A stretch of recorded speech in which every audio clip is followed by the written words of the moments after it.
Start. So what are you doing? Plane has started. Nothing? Why not?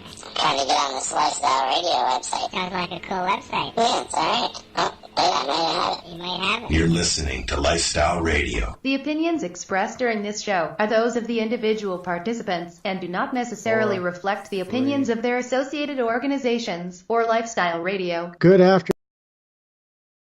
Episode 9, I believe it is. This episode of Pottawa is brought to you by cannabis growing consultants, Braun Solution, providing you with the knowledge to provide for yourself. You can find them on Instagram at the Braun Solution. And it's also brought to you by Cannabliss, Ottawa's premier cannabis dispensary, 141 Preston Street, just south of Somerset in Ottawa. Well, busy, crazy week. Since I last spoke to you, as I said, we got the 420, the final details about the permit for what we can do on Parliament Hill. It's not like a standard kind of year because of the construction and because of the rink that damaged the lawn. So we finally got it all sorted out. And what's going to happen is this. There's going to be a sort of fenced in area up on the steps. About 2/3 of the steps will be used as a staging area. 1/3 will be left untouched. There will be a long barricade rail right up the whole causeway from the flame to the edge of the staging area, leaving 1/3 of the causeway on the east side of it completely open for parliamentary workers to get back and forth to work and not have to go through a 420 crowd or have to deal with 420 people. The whole east half of the lawn is completely useless. It is the top half is going to be blocked off, and the bottom 2/3 or whatever is going to be, it's wrecked. It's just completely wrecked. So there's that. But we are going to have a PA system like we normally do. We are going to have speakers, and we are going to have a band. So the event starts at 2 p.m. And from 2 to about 4:21, there's going to be, or 4:20 or so, there's going to be people speaking. It's going to be hosted by Alex Newcomb and Sean Mack and Ming Saad, like last year. Among the speakers, we're still finalizing the roster, but so far we have Sherry Lynn Morrison, Gillian Fitzgibbon, yes, Sonia Reeves, Jason Braun from Braun Solution, Maddie Brown, the nurse we talked to on the show a few weeks ago, Susan Grady, she's a healer here in Ottawa, who's going to be addressing the whole recriminalization of pot that's coming under C-45 and 46. Of course, as we said before, no, I want to make a surprise here. This is the coolest part. The second to coolest part is Marta Chavez. Yes, just for laughs, A-list comedian who you've seen on TV, Halifax Comedy Festival, Winnipeg Comedy Festival. She's been in movies. She was in John Q. She was in Down to Earth, I think it's called, with Chris Rock. And she's very funny, and she's in Ottawa. So she's going to be doing a spot at 420 in front of thousands of people. It's going to be great. Before I get to my guest I'm going to interview, I'm going to play the press conference. Here's Sean Mack and Ming Saad in French and English addressing the Parliament Hill Press Gallery yesterday morning at 11:30. And Sean gets into it with some reporter whose name we don't know. Listen in and you're going to love this. This 420 is the most important 420 ever. As the government pushes forward their ill-conceived and sinister plans to rejigger prohibition while calling it legalization, activists and patients across the country are pushing hard to educate the public about the actual truths. The media, as usual, has been helping the government bamboozle the public, regurgitating lies and myths from police, government, and agenda-driven corporalists as if these lies were actual facts. Over the past 12 months, we at Patients' Lives Matter have been deeply disheartened by the turn we have seen in the media. They ignore recent court rulings and scientific data in an effort to give more credence to the nonsense spouted by the likes of Bill Blair. The public is left confused by the government's contradictory rhetoric, and the media is in part to blame. It is their job to clarify and delineate these issues for the mass public consumption, but they opt more often than not to monger dread and confusion. Claims that cannabis is or will be a major problem for safety on Canadian roads is not supported by any science or data, nor are the claims that cannabis causes or exacerbates lung or respiratory issues. Further, the government have been using youth and teens as a political football in all of this, claiming that the corporate commandeering of an existing culture and market is to help protect Canadian children. Have any of us seen or heard teens' opinions on these issues over the past 2 years? Even public forums about teens and pot have no actual teens in attendance. Bills C-45 and 46 are an insult to all Canadians, whether they use cannabis or not. It is a lie built on misinformation, and that is wrong regardless of your stance on cannabis. Every police force in every municipality, from coast to coast, are promising to spend even more time, more money, and effort enforcing the new cannabis regulations than they did before enforcing cannabis prohibition. Courtrooms will be even more clogged than they are now. Traffic will grind to a halt as police waste countless hours examining and charging non-impaired people with impairment simply because they used pot in the past 3 weeks. We can also expect these new regulations to be enforced as the previous prohibition was, along racial and economic lines. A Caucasian kid will get a finger wag while others will get a charge. The bottom line is, Justin Trudeau is legalizing pot for richer upper-class people. His Liberal Party cronies will make billions, police will get more money, and powers of intrusion and coercion costs will soar, and the Canadian public will lose out. Only in Canada can we legalize cannabis and expect to lose billions of dollars every year. Let us all hope that these two bills get very heavily amended before becoming law, because the prohibition we have now is arguably better than the ironically named legalization that the public thinks is coming. We are heartened, however, by the fact that despite police, government, and media's best efforts, cannabis continues to surge into mainstream culture in a way comparable to coffee, kale, and the cell phone. With the opiate and fentanyl epidemic taking several lives per day across Canada, we would like to draw Canadians' attention to a safer, cheaper, and more effective alternative of cannabis, a substance that the health minister seems keen to scare Canadians away from. The war on pot has lasted for about 90 years, and pot has won handedly. These new regulations, whether they pass or not, will do nothing to abate this cultural shift. People will still break the law. Teens will still buy pot literally inside their schools, and police will continue to waste time being the public's dad instead of solving actual crimes. The event takes place on the west half of the front lawn of Parliament Hill on April 20th at 2 p.m. and lasts until 5. Because it's on a Friday, the weather is expected to be pleasant, and rumors of some sort of legalization is constantly in the news. Organizers are preparing for as many as 15 to 20,000 people to attend. We expect these issues to be a forefront topic during the speeches and during the day, as well as leading into federal legalization. Thank you. Bonjour. Cette année, le 20 avril prend une signification plus importante que jamais. Alors que le gouvernement va de l'avant avec son plan inquiétant et mal conçu pour réinstaurer la prohibition en la maquillant en légalisation, des militants et des patients partout à travers le pays travaillent d'arrache-pied à informer le public et à faire éclater la vérité. Les médias, comme ils en ont l'habitude, continuent d'aider le gouvernement à désorienter le public, reprenant les mythes et mensonges fournis par les forces de l'ordre, le gouvernement et les gens d'affaires cupides comme s'il s'agissait de vérité absolue. Au cours des derniers mois, nous, chez Patients Lives Matter, avons constaté avec grande déception le virage opéré par les médias. Ils ont ignoré les plus récentes décisions des tribunaux et des dernières données scientifiques pour donner plus de crédibilité au non-sens que Bill Blair et ses semblables répandent. Le public est laissé dans le brouillard par la rhétorique contradictoire du gouvernement. Les médias sont partiellement responsables de cette situation, puisque leur travail est de clarifier et de contextualiser objectivement ces dossiers pour le grand public. Ils ont plutôt choisi de semer la peur et d'encourager la confusion. Les allégations voulant que le cannabis est ou sera un problème majeur sur nos routes ne sont pas non plus appuyées par des études scientifiques. Pas plus que les allégations qui voudraient que le cannabis cause ou aggrave les problèmes respiratoires ou pulmonaires. Pourtant, les médias n'empêchent pas les menteurs de répéter ces fictions en toute impunité.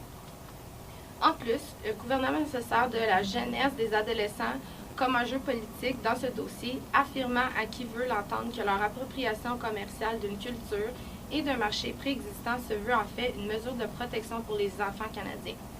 Qui d'entre vous a déjà entendu ou vu des adolescents partager leur opinion sur ce dossier au cours des 2 dernières années? Même dans les forums publics consacrés aux adolescents et à la marijuana, on ne trouve aucun adolescent parmi les intervenants. Les projets de la loi C-45 et C-46 sont une insulte à tous les Canadiens, qu'ils consomment ou non du cannabis. Les forces policières de toutes les municipalités, d'un océan à l'autre, promettent de consacrer encore plus de temps, d'argent et d'efforts à faire respecter la nouvelle loi encadrant la marijuana que lorsqu'elle s'efforçait de faire respecter la prohibition. Les tribunaux s'engorgeront d'autant plus. La circulation automobile s'embourbera alors que les policiers gaspilleront d'innombrables heures à contrôler et à inculper les conducteurs sobres de conduite avec des facultés affaiblies, simplement parce qu'ils auront consommé du cannabis dans les 3 dernières semaines. Nous pouvons aussi nous attendre à ce que les lois soient appliquées comme c'était le cas pour la prohibition avant elle. en fonction de préjugés raciaux et économiques. Les jeunes blancs s'en tirent avec une tape sur les doigts, tandis que les jeunes de couleur se font condamner. En fin de compte, Justin Trudeau légalise le cannabis pour de l'argent. Les grosses pointures du parti engrangeront des milliards. La police recevra plus de fonds et de plus grands pouvoirs d'intervention et de coercition. Les coûts atteindront des sommets et le public canadien y sera le grand perdant. Il n'y a qu'au Canada que l'on peut légaliser le cannabis et prévoir des pertes de milliards par année. On ne peut qu'espérer que ces deux projets de loi soient abandonnés ou à tout le moins grandement modifiés avant qu'ils ne soient adoptés. Parce que la prohibition qui règne en ce moment est sans aucun doute meilleure que la soi-disant légalisation que le public pense obtenir bientôt. Nous sommes cependant rassurés de constater que, malgré les efforts des forces de l'ordre, du gouvernement et des médias, le cannabis poursuit sa percée dans la culture populaire, un peu comme l'ont fait le café, le mouvement végétarien et les téléphones intelligents. Considérant la crise des opioïdes et du fentanyl qui fait de nombreuses victimes quotidiennement à travers le Canada, nous voudrions attirer l'attention des Canadiens vers un choix plus sécuritaire, moins dispendieux et plus efficace, le cannabis. Même si le ministre de la Santé semble vouloir semer la panique à son sujet. La guerre contre la marijuana fait rage depuis 90 ans et la marijuana l'a remportée haut à la main. Cette nouvelle loi, qu'elle soit adoptée ou non, ne pourra pas renverser ce changement de culture. Les gens continueront d'enfreindre la loi, les adolescents continueront à se procurer du pot dans la cour d'école et les forces policières continueront à gaspiller leur temps à jouer au bon père de famille plutôt que de s'employer à résoudre de vrais crimes. Finalement, l'événement du 20 avril se tiendra sur la moitié ouest de la pelouse de la colline parlementaire le 20 avril de 14h à 17h. Puisque ce sera un vendredi, que la température prévue sera belle et que des rumeurs concernant une possible légalisation font constamment la une, les organisateurs s'attendent à accueillir quelques 20 000 personnes. Les sujets abordés tout au long du texte seront adressés le 20 avril à travers les discours donnés au courant de l'événement. Merci beaucoup. So just to understand, first of all, you say the media is getting it wrong. So let's set the record straight for a second here. What are you asking for? We're asking for a more responsible approach to how the media takes these stories. So, for instance, I could promise you that the majority of the stories that will come out about this press conference, as well as 420, will include a pun in the title, or at least 20 in the first paragraph. Funny as that was 10 years ago when cannabis was not a forefront issue, we're trying to take this seriously now, and the people that are there to educate the public, where they read the news, social media, they're not taking it as responsibly as we're trying to take it, and that's frustrating when we're all trying to have adult conversations about these things. So, in terms of the adult conversation, what are you calling on the government to do? What do you want the message to come out of this to be, as opposed to saying you don't want puns in the titles or whatnot? What do you want to happen? We would like for the scientific data to reflect the news. When the government is coming out and trying to say that they're going to have these stores out in Ontario that will educate the public while they're buying these products about the problems with them, the scares that they could have, cancer, all these scary things that we've dealt with for the last 90 years and we all already know and accept. We put labels on cigarettes. We put labels on health food products. There's no problems with labels, but when the government is coming down and trying to play the parent and scare people into not using a product that they're legalizing to protect them from, it's a little bit backwards. We all know that cannabis is not as bad as we've all thought it was for the last 20 years. Why do we need to continue that reefer madness? There's absolutely no need for it. There's plenty of data that shows the exact opposite. So what we're asking for is a more reasonable approach instead of a clamped down, completely monopolized and completely Stuck on reefer madness. Absolutely.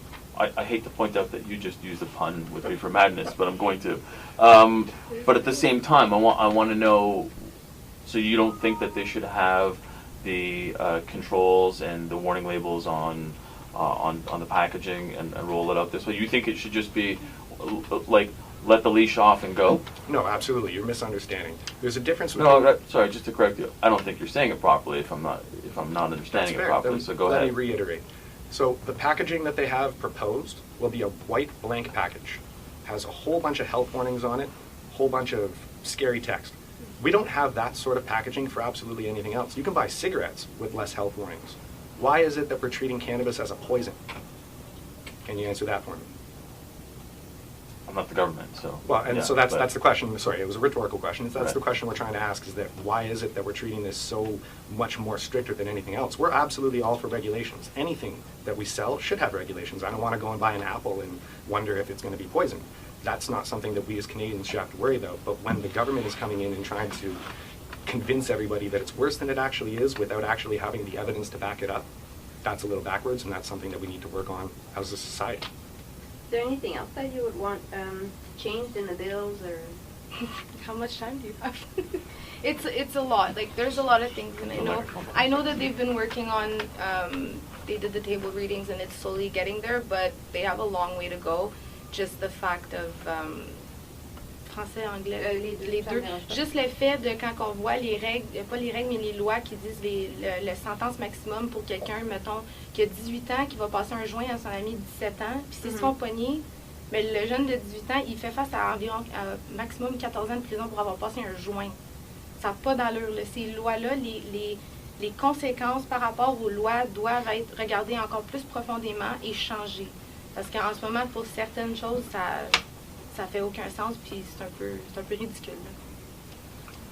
Mentioned in the press release, and I'm not trying to monopolize the conversation here, but it was mentioned in the press release talking about the bud tenders and how difficult that has been as an issue. How do you characterize how this has been managed in the meantime while we're having these discussions about legalization, and how the people who are working in these shops continue to get arrested while still not getting any help from the so-called owners of the shops? So, to reference, there's very few shops out there that don't support their employees when it comes to it. There was a few shops when this whole boom had started here in Ottawa as well as Toronto that weren't covering their employees, and that was a big story in itself. That's not a forefront issue at the moment. The issue is the fact that these people are out there doing these jobs, selling a product to the people that isn't killing people, isn't harming people, and is actually bringing them off the streets, out of the back alleys, out of the crack dens, whatever you want to call it, into these safe environments to purchase responsibly as adults, which they are. So the problem isn't that necessarily these people are working there, it's how the enforcement is coming down on them. When the government is saying that, yes, we're going to legalize this, we're going to do exactly what you're doing. In fact, we're going to do it better, and we're going to put stores right beside you to compete with you. These people then feel disheartened that the government is going to come down, arrest them, charge them, perhaps put them in jail, regardless of support from their companies. Lawyers will be paid for, and that's fine, but when the law still comes down and says what you were doing was wrong 2 weeks ago, but what we're doing is right, it's a little bit frustrating because these people are doing a good thing. Whether or not the law says that they are doing a good thing or the right thing, they are doing the right thing. They're saving people's lives. There was a gentleman, I can't remember his name unfortunately, but he was in Mathieu Fleury's district. He had gone to purchase marijuana at a dispensary. He was turned away. He didn't have his ID. He went to a little house down the street from where he lives. He ended up getting shot or stabbed. He died. Had he gone to the dispensary, maybe he would have been able to go to a lounge or maybe to another friend's house, and they could have been able to enjoy responsibly, and none of this would have happened. But unfortunately, that is what the case is, and this enforcement is doing a lot more harm than it's doing good. Est-ce que vous habitez au Québec? Moi, oui. Okay, I'll ask it in English in case you want to jump in, but so Quebec, like Manitoba, wants to prohibit home growth. That's something that you're considering contesting, or? Oh, 100%. I'm a medical patient, so technically I guess I would be exempt from those laws because I can grow medically. But to restrict people, je vais le dire en français, mais pour, dans le fond, restricter les gens à faire pousser du cannabis dans la maison, c'est un petit peu banal, là, je trouve, parce que c'est comme, tu sais, on va pas avoir les policiers qui vont se promener de porte en porte avec des mètres, là, puis faire sûr que la plante est de telle hauteur, ou si ils sont en train de faire pousser du pot. C'est encore beaucoup d'argent qui vont être jetés à l'eau encore une fois par rapport avec la police, ou c'est qu'ils peuvent aller faire des investigations sur les gens qui sont en train de vendre du fentanyl ou d'autres opioïdes qui sont dans les rues du Québec ou de Gatineau même en ce moment. Mais est-ce que vous pensez aller devant les tribunaux pour contester ça, ou vous êtes juste comme... Si c'est quelque chose qu'on est capable de... Moi, j'ai pas pensé personnellement, mais si quelqu'un le ferait, c'est sûr que j'embarquerais dedans. And you mentioned that the government's approach is, I don't remember what term you used, but you don't like it. At the Liberal convention this weekend, they're going to discuss decriminalization of all drugs. What do you think of that? I think that's absolutely a great idea. It's something that should be taken as a medical issue, a public health issue, rather than a criminal issue. There's lots of times when programs might have helped these people, lots of times when these people don't want to be helped, and I understand that too. There's a lot of people that are just stuck in that circle of addiction, and there's not necessarily a medical program that is absolutely going to fit all.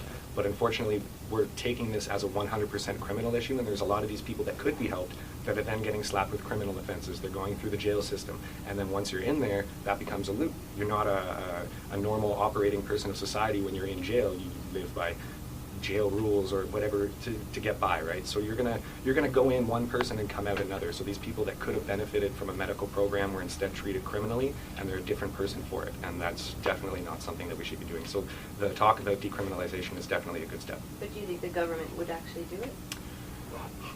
It's hard to say. Justin is very up in the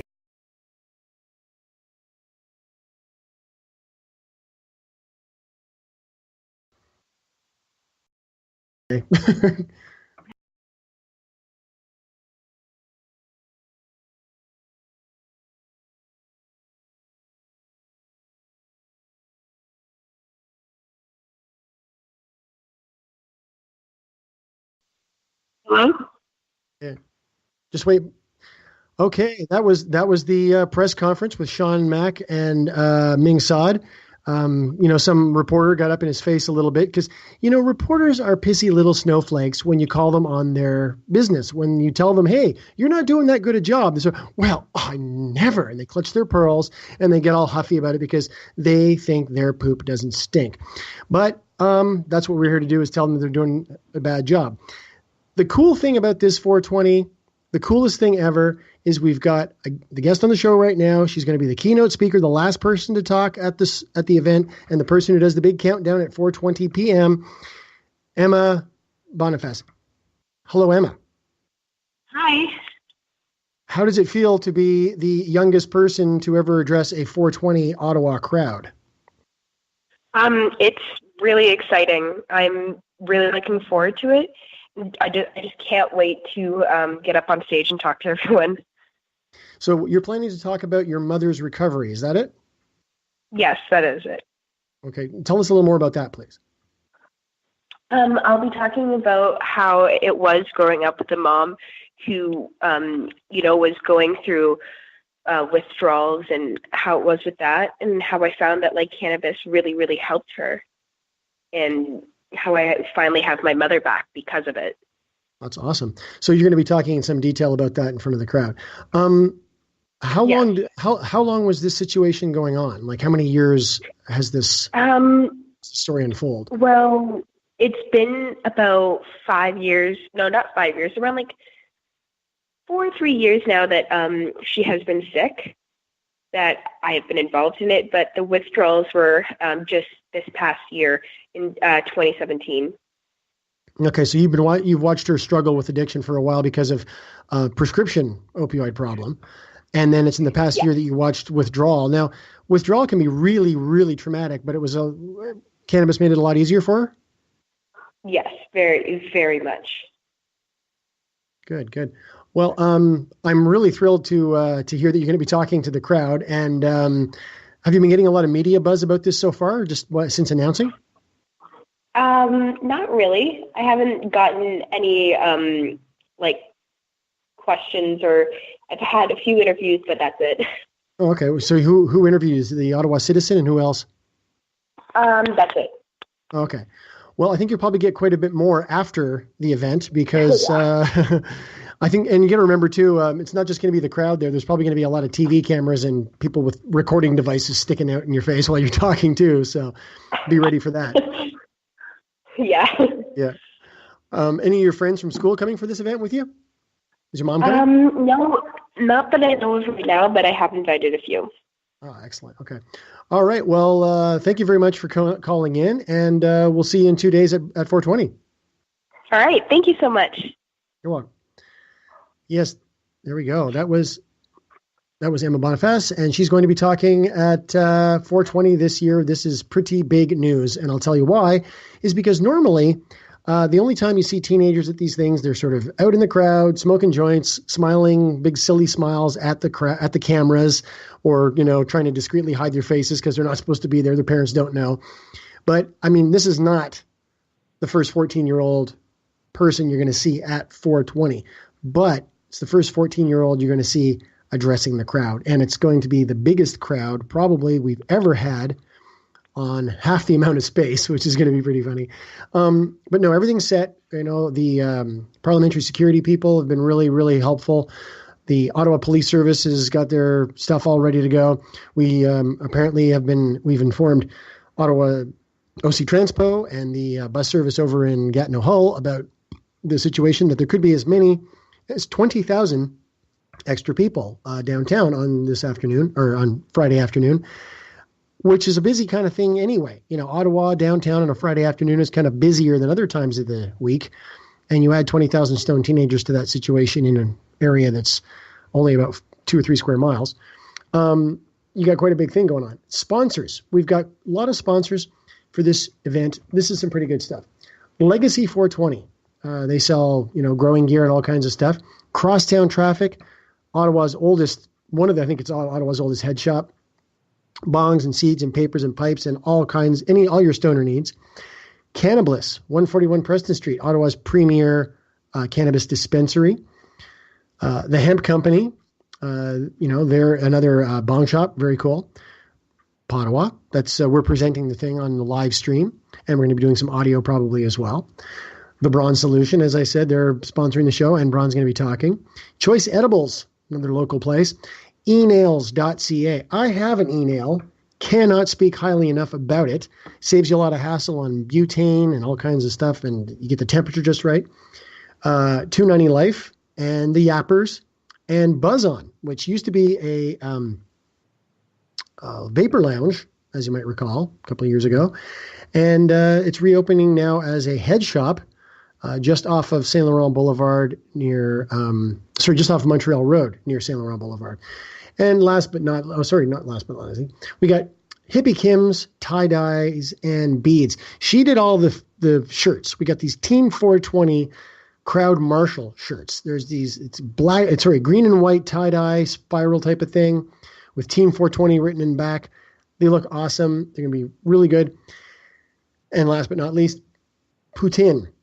The Ottawa Poutine Fest is happening over at City Hall at the same time as 420, and they have been nice enough to provide us with some coupons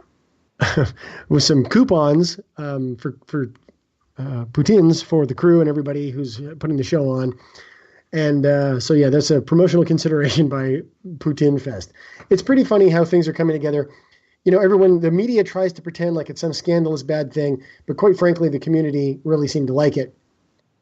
And I've had mixed feelings about 420 over the years. I mean, Sue Grady, for example, she thinks it should be a protest, you know, and she likes to lean hard onto the medical situation because she thinks it should be medical first, and medical should be taken care of first before recreational. And I agree wholeheartedly. But I also feel that all use is medical.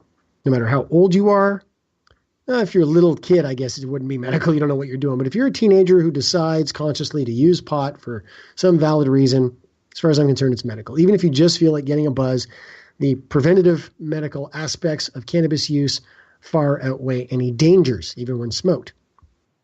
So her angle is that I think it's not my position as a 48-year-old stoner to tell young stoners or old stoners or any stoners what's the proper way to be a stoner or not.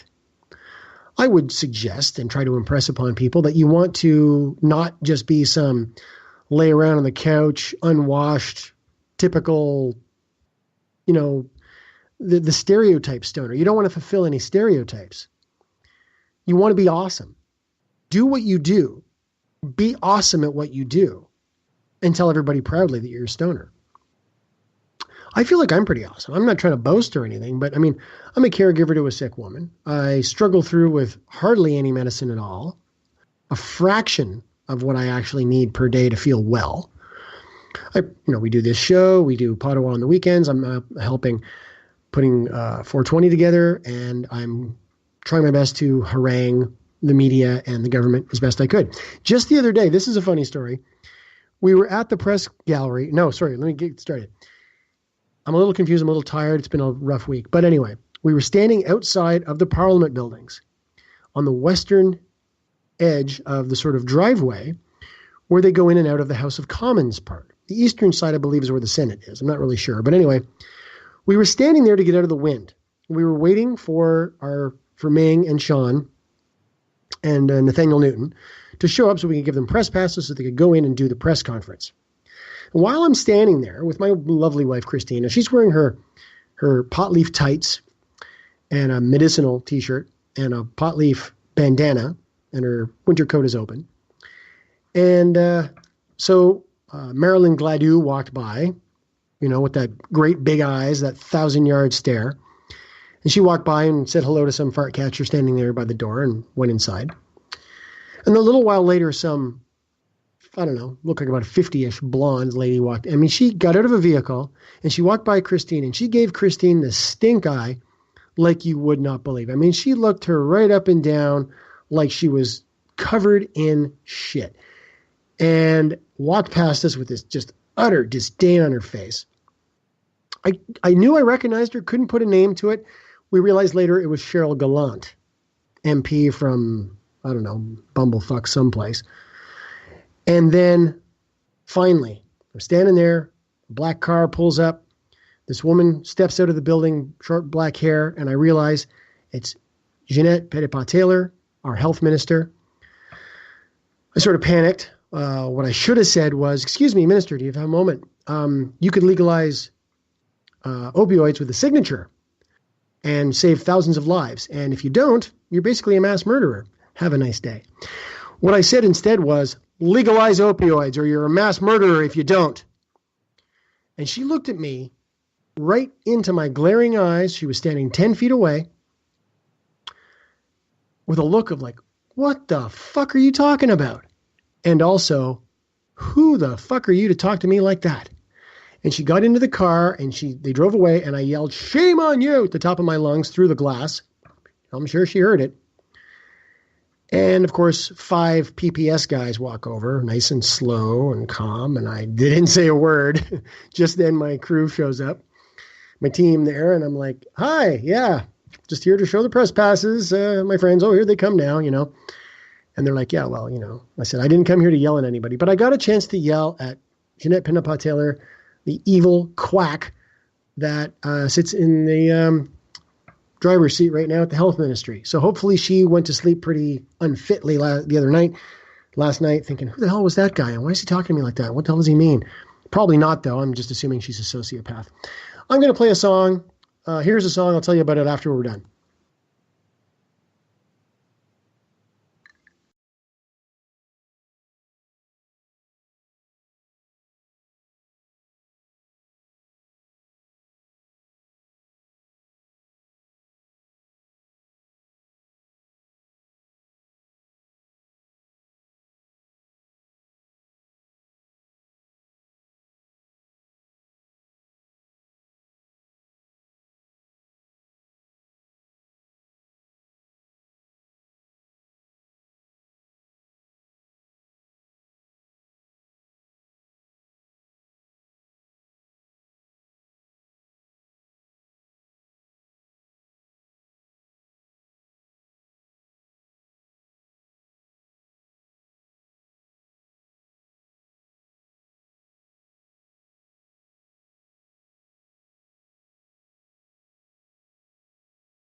Me? Hi, okay, I guess I'm back on the air. All right, so that was Smoke by Crash Vegas from their album Red Earth 1989. I love that album. I had a crush on that chick for a while when I was listening to that. I lived in Ottawa in Toronto for a little while I was listening to that. Yeah, so busy week. I'm not going to talk too much. There's this one article in Vice that I did want to talk about, though. This is important. Black and Indigenous people are overrepresented in Canada's weed arrests. This is from today. Rachel Brown, Vice magazine. And, it talks the whole thing. You can go read the article. It's really good. It talks about statistics. And, even though Black people and Indigenous people make up a smaller portion of the population overall, they make up a disproportionately high number of the population in prisons. And when they're not in prisons, through the court service as well, or court system as well. So this is something that I think we need to address because, as we already know, policing is inherently racist. It just is. And anyone who tries to say that it's not is full of shit. In Canada, it's not as bad as it is in the States. Cops don't just whip out their gun and start shooting people for being Black like they do in the States. But a Black person can't expect to get a rougher time than a white person would.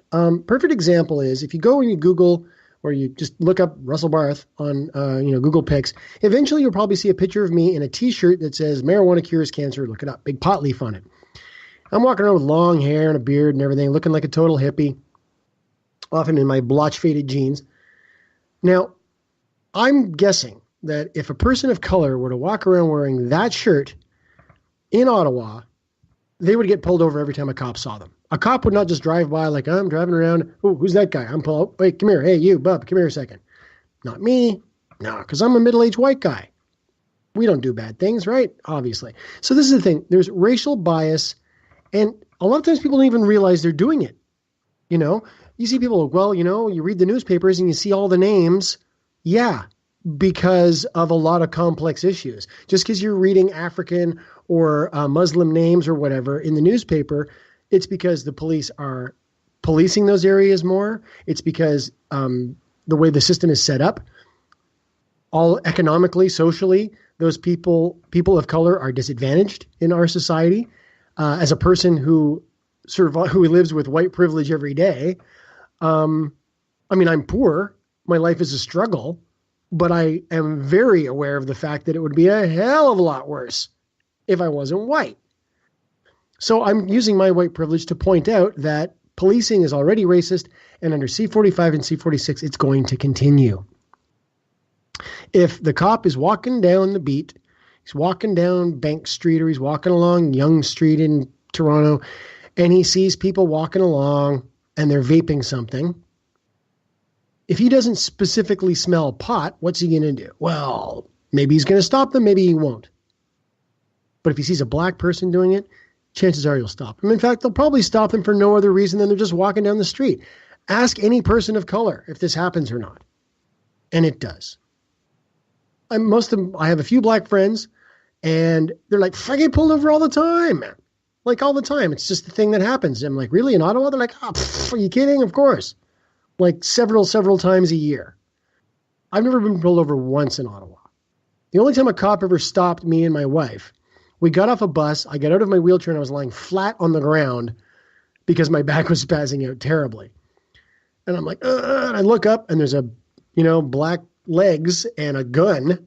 And I'm like, oh, Jesus. And he's like, hey, is everything okay here? I'm like, yeah, it's just back spasm. And he's like, all right, well, we drove by, and we see a guy lying on the ground next to a wheelchair.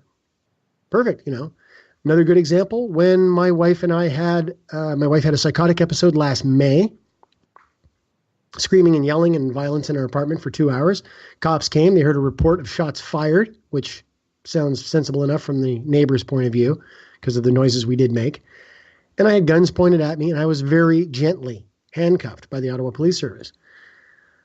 I suspect that if I had not had such pale skin and Caucasian features, I would have had a great big knee on my neck and I would still be bearing scars around my wrists from where the cuffs were dug in.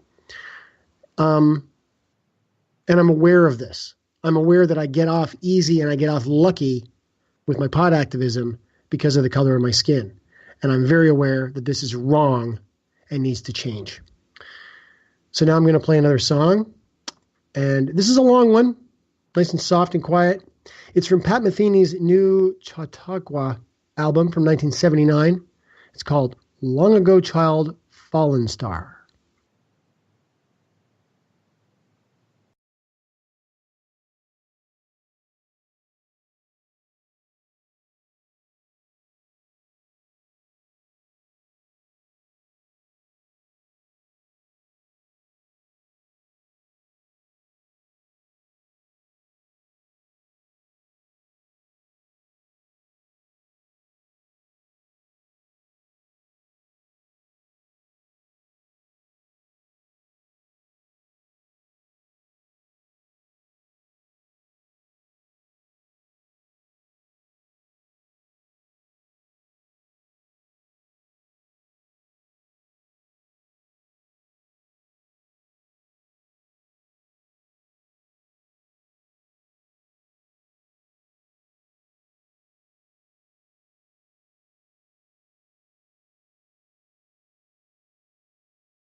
That was Long Ago Child, Fallen Star. Hope you enjoyed it. I like that song very much. There's going to be one more song before we go. It's almost, it's getting like 5 minutes up.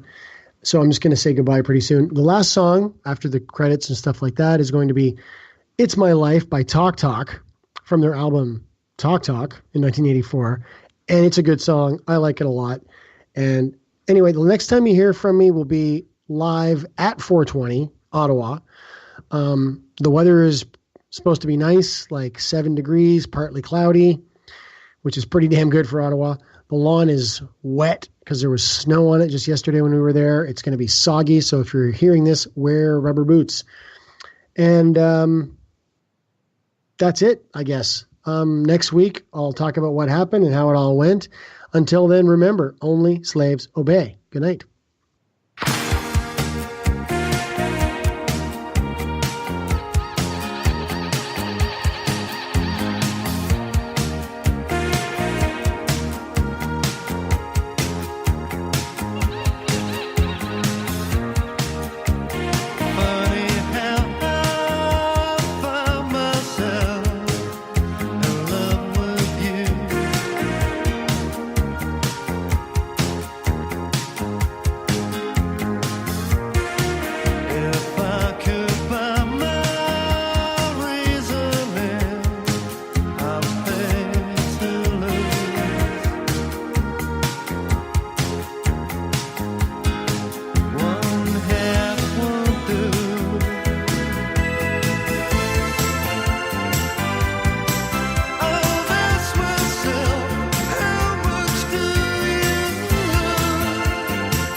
Why not?